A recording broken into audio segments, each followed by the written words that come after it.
नमस्कार। एनटिभी कोहलपुर समाचारमा स्वागत छ। म प्रेम बुढा छेत्री र सांकेतिकरणमा हुनुहुन्छ दोभाषे दीपा थापा।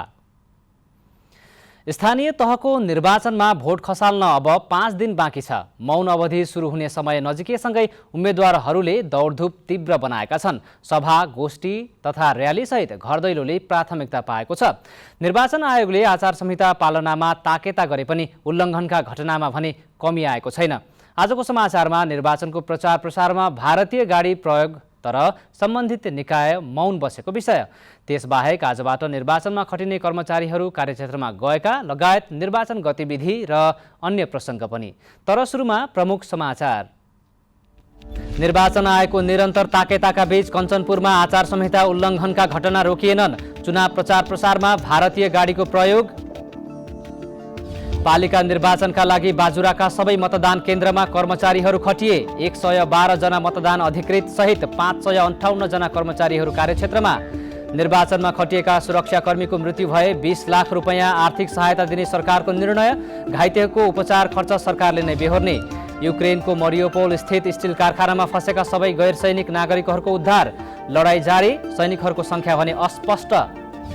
र मुख्य प्रशिक्षक र बन्द प्रशिक्षण छाडेका खेलाडी बीचको विवाद छानबिन गर्न समिति गठन। 1 हप्तामा प्रतिवेदन पेश गर्न एन्फाको निर्देशन।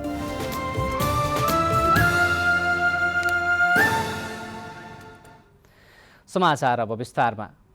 स्थानीय तहको निर्वाचनको मिति नजिकैसँगै दल तथा उम्मेद्वारहरू चुनावी प्रचार प्रसारमा व्यस्त छन्। मतदाता रिझाउन आमसभा र घर दैलोमा उनीहरू पुगिरहेका छन्। स्थानीय तह निर्वाचनलाई सभ्य र शान्तिपूर्ण तरिकाले सम्पन्न गर्न निर्वाचन आयोगले आचार संहिता जारी गरे पनि कञ्चनपुरमा भने त्यसको पूर्ण पालना हुन सकेको देखिँदैन। स्थानीय तह निर्वाचन 2079 लाई निष्पक्ष, स्वतन्त्र र भयरहित वातावरणमा सम्पन्न गर्न निर्वाचन आयोगले आचार संहिता लागू गरेको छ। आचार संहिताको परिच्छेद 2 को 4 मा सबैले पालना गर्नुपर्ने आचरणको मा घर जग्गा धनीको स्वीकृति नलिई कसैको निजी तथा संस्थागत स्वामित्वको घर जग्गामा राजनीतिक गतिविधि वा प्रचार प्रसार गर्न वा गराउन नहुने र 6 मा 18 वर्ष पूरा नभएका बालबालिकालाई निर्वाचन प्रचार प्रसारमा प्रयोग गर्न वा गराउन नहुने भनिएको छ। तर कञ्चनपुरमा भने दल तथा उम्मेद्वारहरूले आचार संहिता विपरीत प्रचार प्रसार गरेको पाइएको छ। कञ्चनपुरको भीमदत्त, दुधरा, चाँदनी र बेतकोट नगरपालिकामा दलहरूले आचार संहिता विपरीत सार्वजनिक स्थलहरूमा पर्चा, पम्पलेट तथा तुलहरू राखेको पाइएको हो। त्यस्तै बेलडाडी, बेलौरी र पुनर्वास क्षेत्रमा निर्वाचनको प्रचार प्रसारका लागि भारतीय नम्बर प्लेटका सवारी साधन तथा 18 वर्ष मुनिका बालबालिकाको प्रयोग गरेको पाइएको छ। यता कञ्चनपुरका प्रमुख जिल्ला अधिकारी रामप्रसाद पाण्डे आचार संहिता उल्लङ्घन बारे लिखित उजुरी नआएको तर अनुगमनका क्रममा दलहरूबाट आचार संहिता उल्लङ्घन भएको पाइएको बताउनु हुन्छ। नगरपालिका क्षेत्रमा सार्वजनिक स्थलहरूमा तुलहरू झुन्ड्याएको समेत चाहिँ देखिया छ। हामीले एउटा विद्यालयको कम्पाउन्डमा रहेको पसलमा समेत चुनावी प्रचारका सामग्री राखेको देखियो र त्यसलाई चाहिँ त्यही तत्कालै हटाउन लगाइयो। हामीले अरू सडक क्षेत्रमा राखेको देखिया छ। उता स्थानीय भने निर्वाचन आयोगले आचार संहितामा कडाई गरेकाले प्रचार प्रसारका लागि विगतका वर्षभन्दा केही सुधार भएको बताउँछन्। पुरानो जस्तो गाडीहरूको प्रयोग अनि झण्डाहरू ठाउँ ठाउँमा हैन त्यस्तो चाहिँ देख्न पाइएको छैन गत चुनावको जतिको। यसपालि सायद अब प्रगति होला चुनावी माहौलमा। निर्वाचन आचार संहिता पालनाका लागि आम मतदाताले पनि अनुगमनकर्ताको रूपमा भूमिका निर्वाह गर्नुपर्ने देखिन्छ। खास गरी नागरिक स्तरबाट निर्वाचन अनुगमन समिति वा टोलीहरू बनाएर निष्पक्ष र स्वतन्त्र रूपमा अनुगमन गर्ने, निर्वाचनका क्रममा हुने वा भए गरेका गलत कार्यबारे निर्वाचन आयोगलाई ध्यानाकर्षण गराउन सके निर्वाचनलाई शान्तिपूर्ण तरिकाले सम्पन्न गर्न सहयोग पुग्नेछ। दुर्गा उपाध्याय, नेपाल टेलिभिजन, सुदूरपश्चिम प्रदेश, कञ्चनपुर। निर्वाचन आयोगले स्थानीय तहको चुनावलाई स्वच्छ, निष्पक्ष र भयरहित रूपमा सम्पन्न गर्न आचार संहिता कार्यान्वयनमा ताकेता गरिरहेको छ। तर कैलालीमा चुनाव प्रचार प्रसारका क्रममा दल तथा उम्मेद्वारहरूद्वारा अधिकांश ठाउँमा आचार संहिता उल्लङ्घन गरिएको छ। निर्वाचन लोकतन्त्रको सुन्दर पक्ष हो। वैशाख 30 गते स्थानीय तहको निर्वाचन हुँदैछ। निर्वाचन आयोगले निर्वाचनलाई सभ्य र भव्य रूपबाट सफल बनाउनका लागि आचार संहिता लागू गरेको छ। सबैजसो पार्टीले आचार संहिता पालना गर्ने प्रतिबद्धता जनाएका भए पनि कैलालीमा अहिले चुनावी प्रचार प्रसार हेर्दा अधिकांश ठाउँमा निर्वाचन आचार संहिता पालना गरेको देखिँदैन। धनगढीमा हेर्नुहुन्छ भने तपाईको रिक्साको पछाडि टक्क लगाएको त्यो सायद भन्दा धेरै ठुलो छ। एउटै उम्मेदवारले के भन्छ सहरी साधनहरू बढी प्रयोग गरेको छ अनि यावादका कुराहरू जो छन् यी उल्लङ्घन बढी भएका देखिएको छन् अहिलेसम्मको अवस्था। निर्वाचन आयोगले जारी गरेको आचार संहितामा राजनीतिक दल अथवा उम्मेद्वारको निर्वाचन चिन्ह अंकित ज्याकेट, कमेज, भेस्ट, टी सर्ट, टोपी वा अन्य कुनै किसिमको पहिरन वा स्टिकर, लोगो, झोला जस्ता सांकेतिक सामग्री प्रयोग गर्न, वितरण गर्न र प्रदर्शन गर्न नपाइने भनिएको छ। तर अहिले गाउँदेखि टोल, सहर बस्तीमा चुनाव प्रचार प्रसारमा निस्किएका पार्टीका प्रचार टोलीलाई हेर्दा यी कुरा पालना गरेको देखिँदैन। आचार संहिता उल्लङ्घन भए नभएको अनुगमन गर्नुपर्ने निकाय सक्रिय बन्न नसक्दा आचार संहिता उल्लङ्घनका घटना बढिरहेको बताइएको छ। कसैले भनेका कुरालाई मात्रै भन्दा पनि अलिक अनुगमन भनेपछि त ठाउँ ठाउँमा स्पष्टमै पुगेर कहाँ के भइरहेछ सबै सानो सानो कुरा मसिनो कुरालाई पनि औल्याउनुपर्छ र यदि यो स्थानीय तहको निर्वाचनमा आचार संहिता विपरीत हुने काम कारबाहीलाई अलिकति केलाएर राम्रोसँग रिपोर्टिङ गर्ने हो, राम्रोसँग प्रतिवेदन आउने हो भने आगामी निर्वाचनका लागि त्यसले पक्कै पनि सहयोग पुग्न सक्छ। त्यसैले जति हुनुपर्ने त्यति भएको देखिँदैन। निर्वाचन आयोग नेपालले स्थानीय तहको निर्वाचन सभ्य र भव्य बनाउनका लागि काम गरिरहेको जनाएको छ। विभिन्न समूहहरू गठन गरेर नै आचार संहिता पालना भए नभएको अनुगमन भइरहेको बताउँदै आएको छ। तर सर्वसाधारणले भने अनुगमन गर्नुपर्ने टिम सक्रिय बन्न नसक्दा आचार संहिता उल्लङ्घनका घटना बढ्दै गइरहेको बताएका छन्। निर्मला खडायत, नेपाल टेलिभिजन, सुदूरपश्चिम प्रदेश, कैलाली। वैशाख 30 गते हुने स्थानीय तहको निर्वाचनका लागि बाजुराका 9वटै स्थानीय तहका सबै मतदान केन्द्रमा कर्मचारीहरू खटिएका छन्। मुख्य निर्वाचन अधिकृतको कार्यालयबाट नियुक्ति पत्र मतपत्र लिई जिल्ला निर्वाचन कार्यालयबाट मतपेटिका तथा मतदान कार्यमा चाहिने आवश्यक सामग्री लिएर कर्मचारीहरू गाउँ खटाइएको जिल्ला निर्वाचन कार्यालय बाजुराले जनाएको छ। बाजुरामा 558 जना कर्मचारीहरू खटाइएका छन्, जसमध्ये 112 जना मतदान अधिकृत र 112 जना सहायक मतदान अधिकृत र अन्य कर्मचारीहरू गरी 558 जना खटाइएको छ। जिल्लाका 9 स्थानीय तहमा 112 वटा मतदान केन्द्र, 70 वटा मतदान स्थलहरू रहेका छन्। यसैबीच डोटीमा पनि स्थानीय तह निर्वाचन 2079 का लागि खटिने मतदान अधिकृत र सहायक मतदान अधिकृतहरूको तालिम सम्पन्न भई मतपेटिका, मतपत्र र आवश्यक सामग्री सहित सम्बन्धित कार्यक्षेत्रमा पठाइएको छ। स्थानीय तह निर्वाचनलाई स्वच्छ निष्पक्ष ढङ्गबाट सम्पन्न गराउन डोटीका 9 वटा पालिकाका 115 मतदान स्थल तथा 171 वटा मतदान केन्द्रमा करिब 836 जना कर्मचारी खटाइएको डोटीका प्रमुख जिल्ला अधिकारी शङ्कर बहादुर विष्टले जानकारी दिनुभयो। पालिका चुनाव 2079 मा 3 गाउँपालिका अध्यक्ष सहित 390 जना निर्विरोध निर्वाचित भएका छन्। 35,221 जनप्रतिनिधि छान्नका लागि वैशाख 30 गते चुनाव हुँदैछ। तर गएको 11 र 12 गतेमा परेको उम्मेदवारीका आधारमा निर्वाचन आयोगले 3 अध्यक्ष सहित 390 जना निर्विरोध निर्वाचित भएको विवरण सार्वजनिक गरेको हो। पालिका चुनावका लागि कुल 1,45,010 जनाको उम्मेदवारी परेको थियो।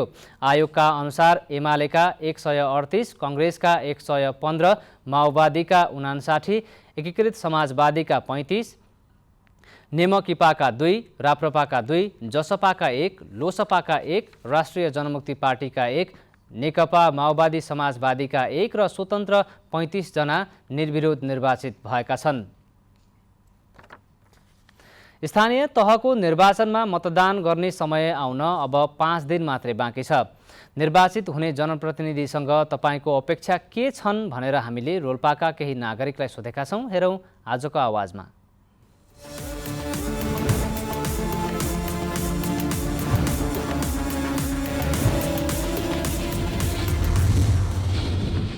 अहिलेसम्म अलिकति भौतिक पूर्वाधारतिर चाहिँ अब बढी चाहिँ जोर गएको अवस्थामा अब चाहिँ मानव संसाधनतिर अलिकति बढी जोर गरेर खास गरी शिक्षा स्वास्थ्यतिर जोर गरेर कृषि उसमा क्षेत्रमा हैन किसानहरूको हितमा अलिक बढी काम गरेर चाहिँ अगाडि जाने। तत्कालको आवश्यकता चाहिँ अब शिक्षा, स्वास्थ्य, अब खानेपानी, हाम्रो विगत ठाउँमा खानेपानीहरू राम्रोसँग पुगिरहेको छैन। भौगोलिक अवस्थाले गर्दाखेरि पनि कठिनाइहरू त धेरै छ, तर लगानीहरू जस्तो भ्यू टावरहरू बनिराखेको छ, त्यसले चाहिँ करोडौँ रुपियाँ त्यहाँ गइरहेको हामीले देखिरहेको हुन्छौँ। त्यो चाहिँ नगरे हुन्थ्यो। अब विकास भन्ने बित्तिकै चाहिँ भौतिक संरचनालाई मात्र विकास भन्ने चाहिँ, जस्तै बाटो खन्यो विकास भयो, एउटा भवन बनायो विकास भयो, अनि त्यसपछि चाहिँ तर मान्छेको चाहिँ चेतना स्तर कतातिर गइरहेछ भन्ने त्यो थाहा छैन। तर हामीले त के हो भने सबभन्दा त के हो भने भौतिक विकास सँगसँगै चाहिँ मानवीय विकास चाहिँ गर्नुपर्ने आवश्यकता छ। त्यहाँ चाहिँ अब मानवीय सशक्तिकरणका पाटोमा चाहिँ अलि जोड बल गर्नुपर्ने छ। जात जाति अनि धर्म सबै त्यसको भन्ने के हुन समान हुन्छ अरे भन्ने थियो, तर अहिले जात जातिको बारेमा पनि धेरै कुराहरू आइराखेको छ। जुन 10 वर्ष जनयुद्धमै लागेको थियो तिनीहरूकै मुखबाट तिनीहरूकै युबाट पनि भेदभाव भइरहेको छ। धर्मनिरपेक्षताको कुरा गर्ने बेला यो धर्मको बारेमा यो फल्न धर्मको भन्ने पनि आइरहेको छ र यो वर्ग विभेदमा त झन् तलमाथिको धेरै असमानता नै छ अझै। अनि त्यसको सम्झिने बेला पहिलाको जति थियो त्यति आशा अपेक्षा जति थियो त्यति त पुरा भएको छैन, अझै गर्न धेरै बाँकी छ। समाजवादको आधार निर्माण गर्ने भनेको छ है। समाजबाट हाम्रो यो पब्लिकले के खोजेको छ भन्दाखेरिमा जुन पार्टीले जोसुकैलाई चाहिँ उठाओस् होइन, जोसुकैलाई टिकट दियोस्, तर त्यो व्यक्तिको धारणा त्यो व्यक्तिको मानसिकतामा के हुनु पर्यो भन्दाखेरिमा कम्तीमा चाहिँ अब समाजवादी क्रान्तिको निम्ति चाहिँ आधार तयार गर्ने एउटा मोडेल त्यो नमुनाहरू आउनु पर्यो।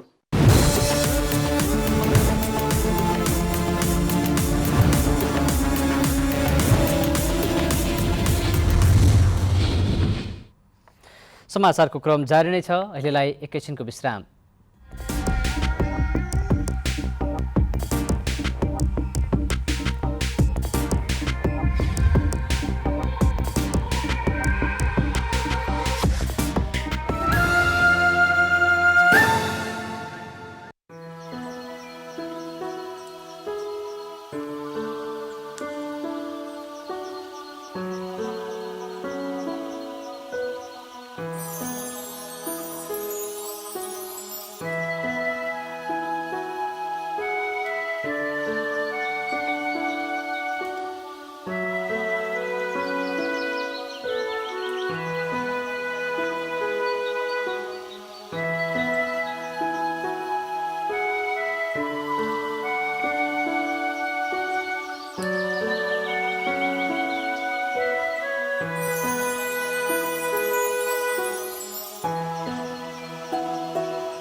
विश्रामपछि समाचारमा पुनः स्वागत छ। अब बाँकी समाचार।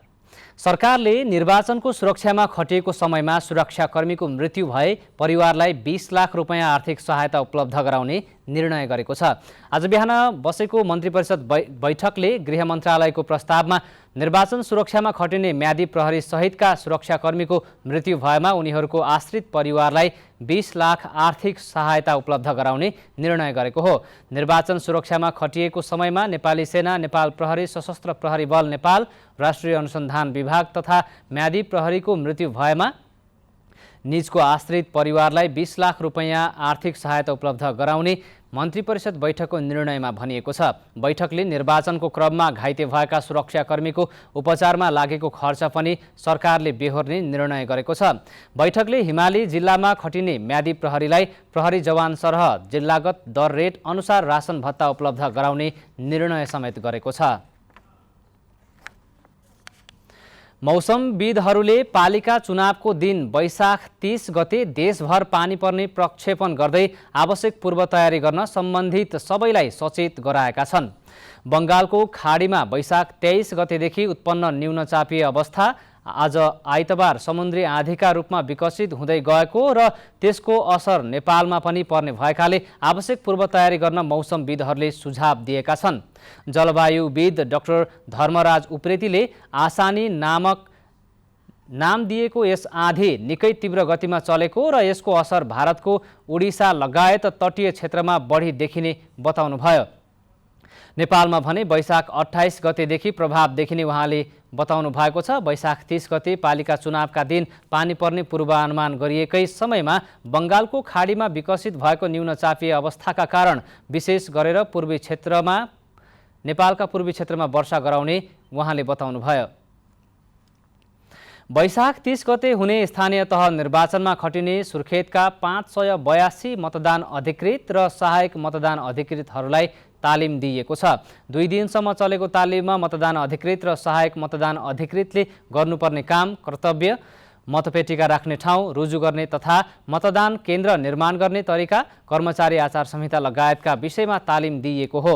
प्रदेश निर्वाचन अधिकारी दुर्गाप्रसाद चालिसेका अनुसार जिल्लाका 138 वटा मतदान स्थल अन्तर्गत 291 मतदान केन्द्रमा खटिने मतदान अधिकृत र सहायक मतदान अधिकृतहरूलाई तालिम दिइएको हो। सुर्खेतमा 4 गाउँपालिका र 5 वटा नगरपालिकाबाट कुल 513 पदका लागि 2084 जनाले उम्मेदवारी दर्ता गराएका छन्। आसन्न वैशाख 30 गते हुने स्थानीय तहको निर्वाचनका लागि छिमेकी देश भारतमा रोजगारीका लागि पुगेका नेपाली घर फर्कने क्रम बढ्न थालेको छ। कञ्चनपुरको पश्चिमी सिमानाका गड्डा चौकीबाट घर फर्कने नेपालीको संख्या दिनदिनै बढ्न थालेको हो। गड्डा चौकी नाकाबाट अन्य दिन प्रतिदिन 100 देखि 200 नेपालीहरू भारतबाट फर्कने गरेको भए पनि अहिले त्यो संख्या बढेर दिनमा 500 भन्दा माथिको संख्यामा घर फर्किरहेको कञ्चनपुरको गड्डा चौकी हेल्थ डेस्कका इन्चार्ज विकास भट्टले जानकारी दिनुभयो। रोल्पाको गङ्गादेव गाउँपालिकामा शुद्धि कार्यको दिनमा पकाइएको खाना खाएका स्थानीयहरू बिरामी परेका छन्। गङ्गादेव गाउँपालिका 4 भिताका मोटु ओलीको 13 दिने शुद्धि शान्तिमा खाना खाएका करिब 150 जना बिरामी भएको स्थानीय सुनिल ओलीले जानकारी दिनुभयो। अधिकांश व्यक्तिमा बान्ता हुने, पखाला लाग्ने, रिङ्गाटा लाग्ने समस्या देखिएको छ। उनीहरूको स्थानीय स्वास्थ्य चौकीमा उपचारमा समस्या भएको र अन्यत्र उपचारमा लैजान सवारी साधन समेत नपाइएको स्थानीयले बताएका छन्।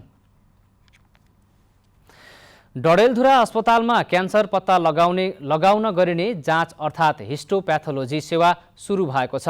अस्पतालको ल्याबमा उक्त जाँच गर्न आवश्यक मेसिन राखेसँगै उक्त सेवा सुरु भएको प्याथोलोजिस्ट डाक्टर रतन शाहले जानकारी दिनुभयो। उहाँका अनुसार यो सेवा प्रदेशमै पहिलो पटक डडेलधुरामा सुरु भएको हो। उक्त परीक्षणबाट क्यान्सर हुन सक्ने विशेष दागहरू र शरीरका विभिन्न अङ्गमा भएका सङ्क्रमणहरू थाहा पाइने डाक्टर शाहले बताउनुभयो। हिस्टोप्याथोलोजी सेवा सुरु भएपछि जिल्लावासीहरूलाई उपचारका लागि अन्यत्र जानुपर्ने बाध्यताको अन्त्य भएको छ। समाचारको क्रम जारी नै छ, एकैछिनको विश्राम।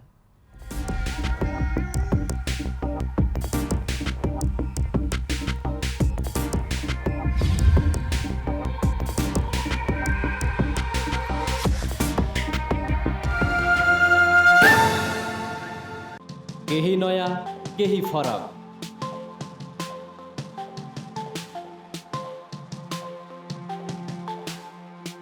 राष्ट्रिय सञ्चारको मेरुदण्ड नेपाल टेलिभिजनको प्रादेशिक च्यानल एनटिभी कोहलपुर,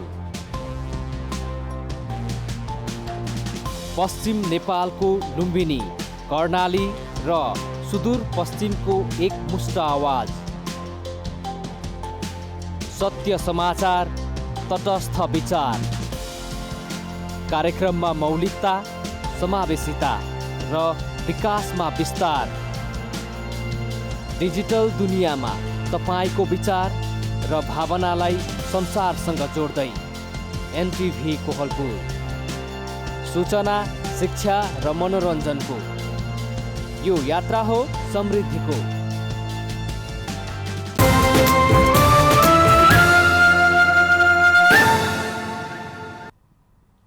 तपाईँ एनटिभी कोहलपुर हेर्दै हुनुहुन्छ। अब बाँकी समाचार। नेपालमा आज थप 17 जनामा कोरोना भाइरसको संक्रमण पुष्टि भएको छ। पीसीआर र एन्टिजेन गरी 4010 जनाको नमुना परीक्षण गर्दा 17 जनामा संक्रमण देखिएको स्वास्थ्य तथा जनसङ्ख्या मन्त्रालयले जनाएको छ। पछिल्लो 24 घण्टामा थप 21 जना निको भएसँगै सक्रिय संक्रमितको संख्या 201 जनामा झरेको छ। 24 घण्टामा कोरोना संक्रमणका कारण कसैको पनि ज्यान नगएको मन्त्रालयले जनाएको छ। अब अन्तर्राष्ट्रिय समाचार।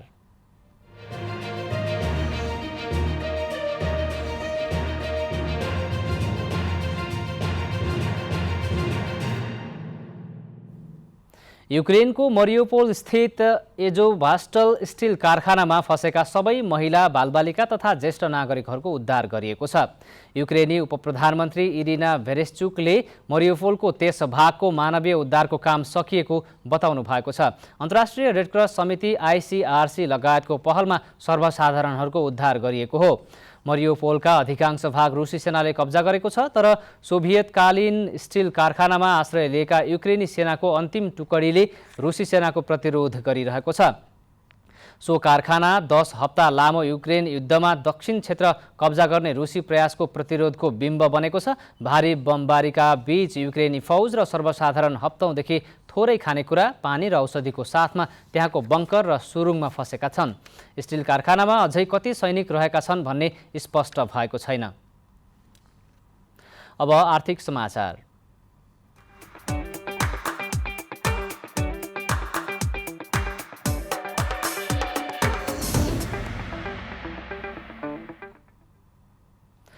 शेयर बजार परिसूचक नेप्से आज 17.95 अङ्कले बढेर 2256.57 बिन्दुमा पुगेको छ। आज बैंक र माइक्रो फाइनान्स बाहेक अरू समूहको शेयर सामान्य बढेको छ।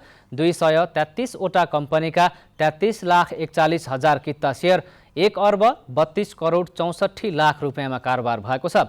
सबैभन्दा धेरै नागरिक लगानी कोषको 7,53,00,000 रुपियाँको शेयर किनबेच भयो। आज जल्पा लघुवित्तको शेयर 10%ले तथा घलेम्दी हाइड्रो र माउन्टेन एनर्जी नेपालको शेयर 8% भन्दा धेरैले बढेको छ। अब खेलकुद समाचार।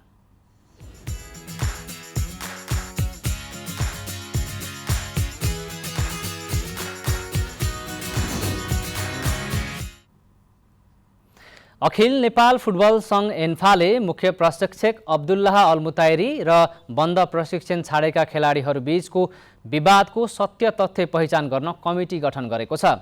एन्फाले आज विवादको सत्य तथ्य पहिचान गर्न नेपाली सेनाका पूर्व उपरथी तथा पूर्व खेलाडी भिक्टर राणाको संयोजकत्वमा 3 सदस्यीय कमिटी गठन गरेको हो। कमिटीमा पूर्व खेलाडी विदुर विष्ट र नेपाल राष्ट्रिय तथा अन्तर्राष्ट्रिय खेलाडी सङ्घका उपाध्यक्ष दीपक थापा रहनु भएको छ। एन्फाले 1 हप्तामा विवादबारे छानबिन गरेर प्रतिवेदन पेश गर्न निर्देशन दिएको छ। 2 साता अघि मुख्य प्रशिक्षक अलमुताइरीको कार्यशैलीमा असन्तुष्टि जनाउँदै 10 खेलाडीले बन्द प्रशिक्षण छाडेका थिए। अब मौसम।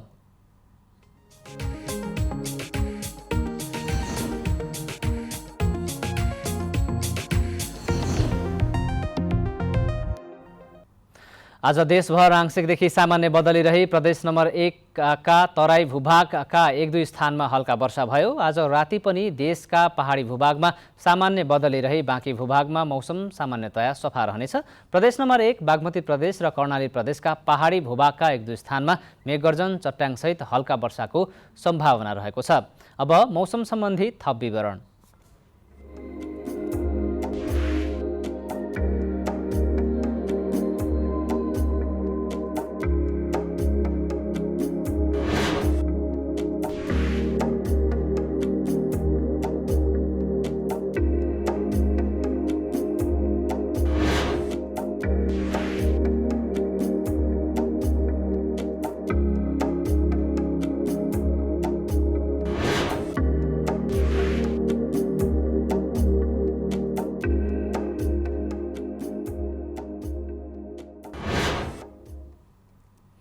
समाचारको अन्त्यमा प्रमुख समाचार पुनः एकपटक।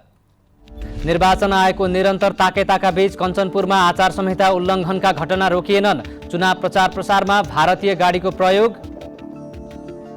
पालिका निर्वाचनका लागि बाजुराका सबै मतदान केन्द्रमा कर्मचारीहरू खटिए। 112 जना मतदान अधिकृत सहित 558 जना कर्मचारीहरू कार्यक्षेत्रमा।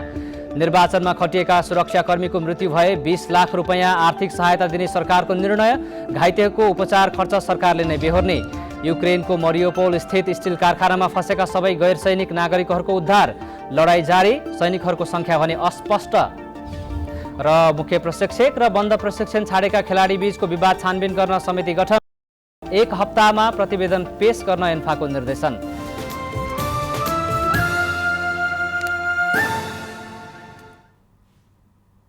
हवस् त अहिलेलाई समाचारको सिलसिला यति नै। बिदा दिनुहोस्। नमस्कार।